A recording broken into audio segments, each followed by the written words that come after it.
enorme estarmos aqui novamente em sintonia no intuito de prosseguirmos com o nosso bate-papo bimestral e que automaticamente nos permite caminharmos rumo à plenitude do conteúdo programático anual. Bate-papo de hoje, mas tivemos aí um recessozinho, uma pausa, e agora estamos retomando com um gás ainda maior. Bate-papo de hoje, tema sociedade moderna e Estado. Quando falamos sobre a questão da sociedade moderna, é de suma relevância a gente resgatar algumas informações, resgatarmos alguns conceitos. E eu colocaria no caderninho, ou pediria para que vocês colocassem no caderninho de vocês, tópico 1, conceitos fundamentais.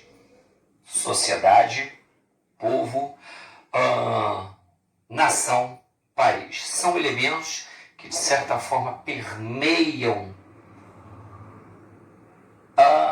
estruturas que, de certa forma, facilitariam a compreensão do papel da sociedade, do ser humano inserido num grupo de pessoas e, de certa forma, como funciona esse ordenamento da sociedade por conta do Estado. Então, são conceitos que tangenciam o conceito de Estado.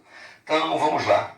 Sociedade, um agrupamento de pessoas com regras definidas numa porção do espaço geográfico. Então, agrupamento de pessoas com regras definidas. Eu preciso ter normas que facilitem a interatividade dessas pessoas numa determinada delimitação do espaço geográfico. Sociedade.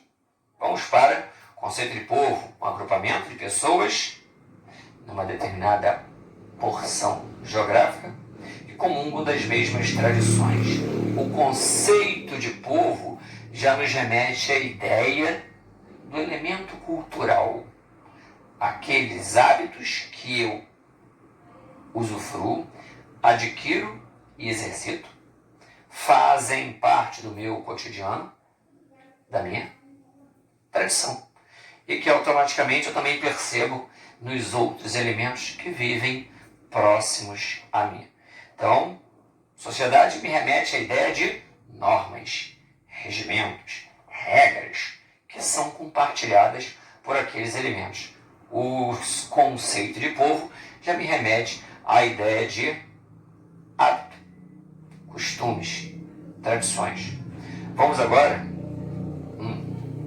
para a noção de falamos sobre sociedade, falamos sobre povo, agora vamos falar sobre nação. Eu preciso de 3 elementos para que a nação seja concebida, vista como existente. Governo,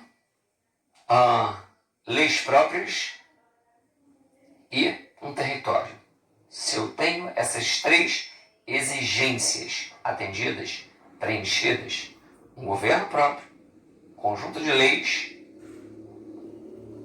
específicas, peculiares e um território, eu preciso ter uma área que eu possa dizer ser pertencente a mim. Eu automaticamente estou diante do conceito de nação. Então, falamos sobre sociedade, falamos sobre povo, falamos sobre nação e vamos para o conceito de país, que, segundo os teóricos, caminha muito próximo ao conceito ou pode ser vista como similar, idêntica, sinônimo do conceito anterior de nação.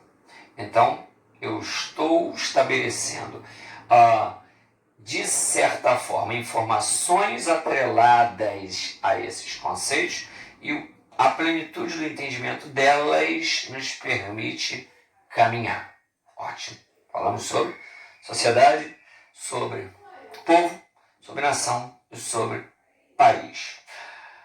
Avançamos e nos dirigimos ou nos remetemos ao item 2 do nosso caderno. Item 2 esse que, de certa forma, nos apresentaria sociedade moderna,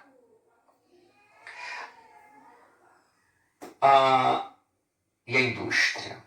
Porque a sociedade moderna, ela, de certa forma, estaria meio que vinculada à ideia, à visão, ao conceito de indústria. Se a gente para analisar, nós vamos observar que a indústria, o advento da indústria, consegue reestruturar de forma muito intensa a relação homem-meio. E os impactos oriundos ou provenientes da implantação da indústria, eles conseguem ganhar proporções colossais. Então a sociedade moderna, ela abraça essa causa da modernidade ou começa a trilhar um caminho de evolução a passos largos a partir do momento que vai se distanciando dessa sinopse bucólica, agrícola, rural e, de certa forma, abraça a vertente tecnológica e industrial urbana.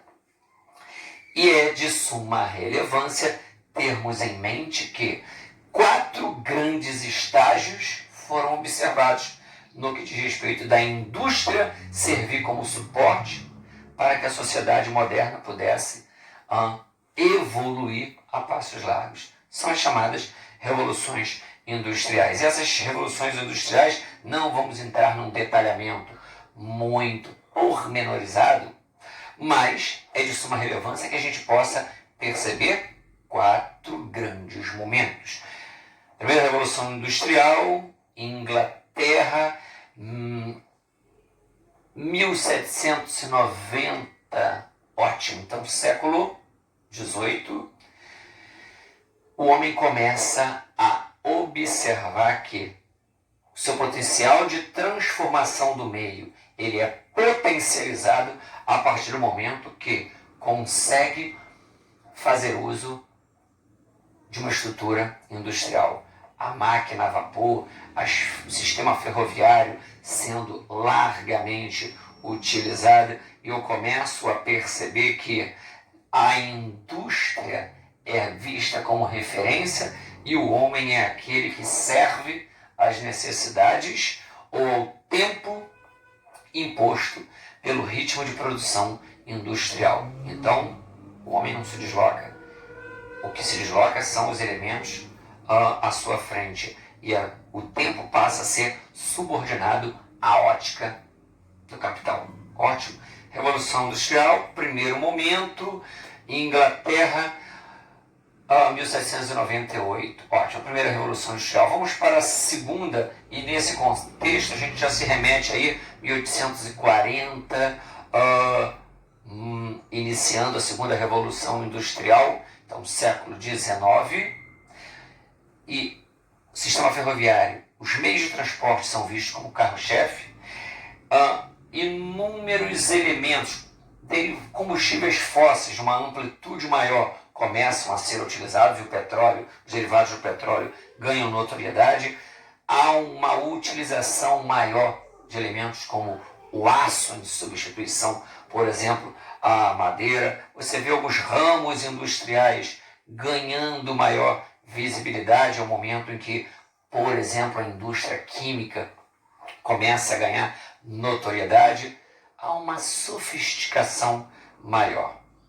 1840, observamos aí um cenário de profundas alterações que permitem aos teóricos definirem um novo marco. Segunda Revolução Industrial. O sistema ferroviário começa a ser suplantado e automaticamente outras formas de interligar o espaço geográfico ganham visibilidade. Vamos dar um salto e vamos nos remeter aí a um período de meados do século XX. Terceira Revolução Industrial, período pós-Segunda Guerra Mundial, momento esse em que a robótica, a informática, a mecatrônica ganham visibilidade e automaticamente nós perceberíamos aquilo que alguns teóricos chamam de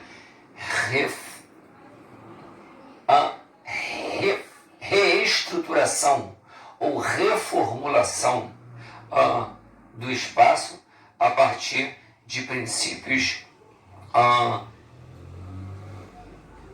atrelados à informática ou científico. Então, se a gente para, é uma revolução técnico-científico-informacional. A informação é o carro-chefe. E automaticamente, a partir da sua utilização, eu consigo ampliar a capacidade produtiva, eu consigo gerenciar a necessidade de uma parte do globo demandar os meus produtos, mesmo estando muito distante desse ponto do globo. Então, os meios de comunicação são vistos como extremamente relevantes e a logística de escoamento faz uso de todos os meios de transporte utilizados. Então, robótica, mecatrônica, informática são vistas como a menina dos olhos nesse contexto de revolução técnico-científico e informacional. Estamos diante, pós-Segunda Guerra, meados do século XX, da terceira revolução urbano-industrial. E 2011 nos apresenta o que alguns teóricos já conseguiriam chamar de a quarta revolução industrial, ou a indústria em 4.0. A indústria que faz uso de todo o legado, todo o aparato tecnológico, uma sofisticação de domínio do espaço a partir de recursos ou métodos de tecnologia avançada, fazendo com que o homem seja, de certa forma, visto como um elemento muito pequeno diante da lógica ou da ótica de acumulação de capital, gerenciamento de recursos. O homem faz parte de uma engrenagem infinitamente maior, mas ele tem uma suma relevância no sentido de usar uma estrutura que passa a ser banalizada. A informação através dos computadores portáteis. Eu consigo gerenciar as informações e, gerenciando essas informações, eu consigo investir, administrar recursos e capitais com uma facilidade nunca antes observada. Estamos falando dessa aproximação de um aparato tecnológico para a lógica do cotidiano. São a absorção desses smartphones ou de amplas tecnologias utilizadas de uma forma muito simplória, muito acessível. E isso em muito facilita o contato com as informações, em muito facilita o gerenciamento do capital e a circulação dele numa ótica planetária. Quarta Revolução Industrial 2011 nos apresenta. Ótimo! Falamos sobre conceitos primordiais, falamos sobre as revoluções industriais. Vamos agora, para dentro dessa concepção de sociedade moderna, falar sobre os setores econômicos. Tópico 3, sociedade moderna e os setores da economia. E nós nos deparamos com os três primordiais: setor primário, setor secundário, setor terciário, e isso nos é apresentado como, no primeiro momento, o setor primário, aquele que estaria diretamente atrelado a atividades oriundas do campo, atividades agrícolas, a pecuária, o próprio extrativismo vegetal ou mineral. Tudo isso nos remete ao setor primário. Setor esse que ainda é responsável por carregar a economia de muitos países, sobretudo da América Central, da América do Sul, da África, nas costas. É a base da geração de riquezas. E quando turbulências acontecem, muitos países que têm maiores pretensões no cenário internacional precisam recorrer a ele no intuito de manterem seus indicadores econômicos de pé. Ótimo. Setor secundário, a indústria. Indústria essa que, como nós estamos vendo, tudo muda, tudo transforma e transforma a passos largos. Consegue, inclusive, suplantar, atenuar, diminuir a relevância ou o papel do homem. O homem é uma peça importante, mas dentro de uma macro engrenagem que ele precisa estar vinculado, estar atrelado, estar em sintonia.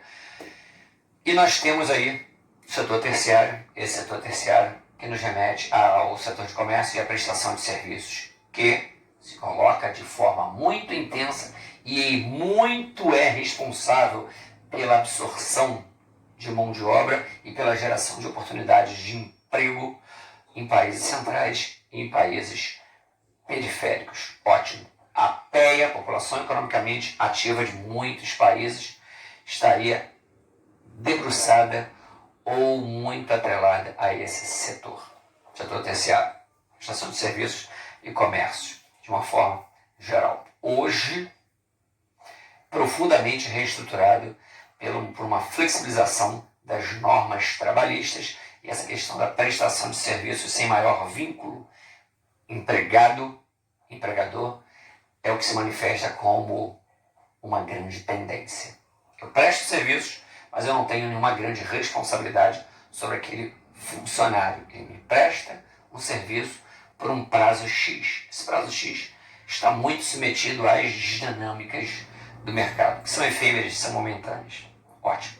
Então esses setores, eles dariam corpo e evidência àquela questão da economia, são chamados, portanto, setores econômicos. Vamos para o tópico 4. E esse tópico nos remete à sociedade moderna e Estado.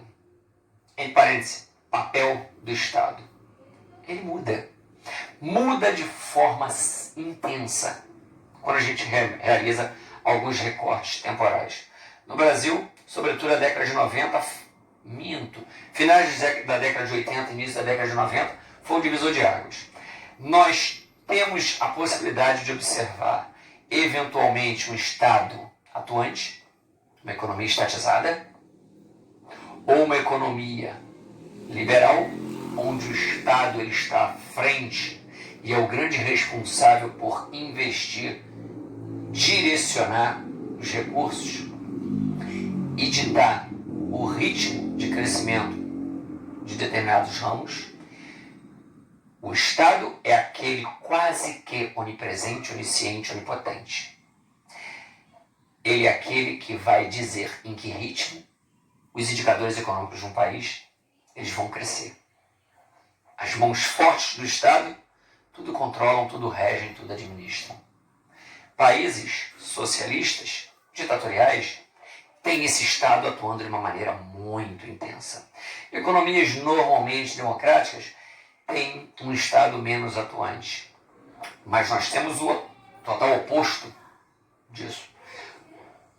Países onde o Estado ele se exime da responsabilidade de investir e transfere essa função para a iniciativa privada. Eu não tenho uma economia estatizada, eu tenho uma economia privatizada.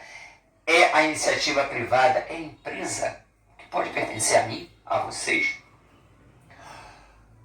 enquanto aqueles que empreendem direcionam esforço e capital para um determinado segmento. Essa iniciativa privada vai ser a responsável por administrar, gerenciar, financiar, investir, implantar sensíveis mudanças no espaço geográfico. Se a gente para analisar, hoje o Brasil assume características típicas dessa segunda vertente. Uma vez que, se eu observava um Estado que construía rodovias, e eu não precisava, apenas pagava os meus impostos e andava por essas rodovias. Hoje, eu percebo que se vou sair de um ponto A e vou para o ponto B, do ponto A ao B, o Estado privatizou essa rodovia. E não é mais o Estado aquele que controla, administra, investe, faz a manutenção dessa rodovia. Mas ele passou para a iniciativa privada essas funções. Então, a iniciativa privada vai cobrar para que você, para que eu, possamos utilizar essas rodovias. Então, o Estado ele apenas atua como um regulador, aquele que observa se você, empresário que passou a administrar aquela rodovia, se você está fazendo bem o seu papel. A iniciativa privada paga ao Estado para durante 20, 30, 40, 50 anos administrar aquela porção do espaço geográfico, fazer alterações e cobrar da população. Então nós temos uma economia estatizada, temos uma economia privatizada. Ótimo. Mas a gente percebe que nas duas vertentes, o Estado é um grande responsável por modelar o espaço geográfico. Quando não age de forma intensa ou direta, ele transfere para outro essa função. Mas ele escolhe esse outro. E esse outro vai implementar mudanças e ele vai dizer até que ponto isso é certo ou é errado. Funcionando como uma espécie de consultor, observador, ou usando um termo mais conceitual, regulador. Mas, em muito, o espaço geográfico e a sociedade moderna são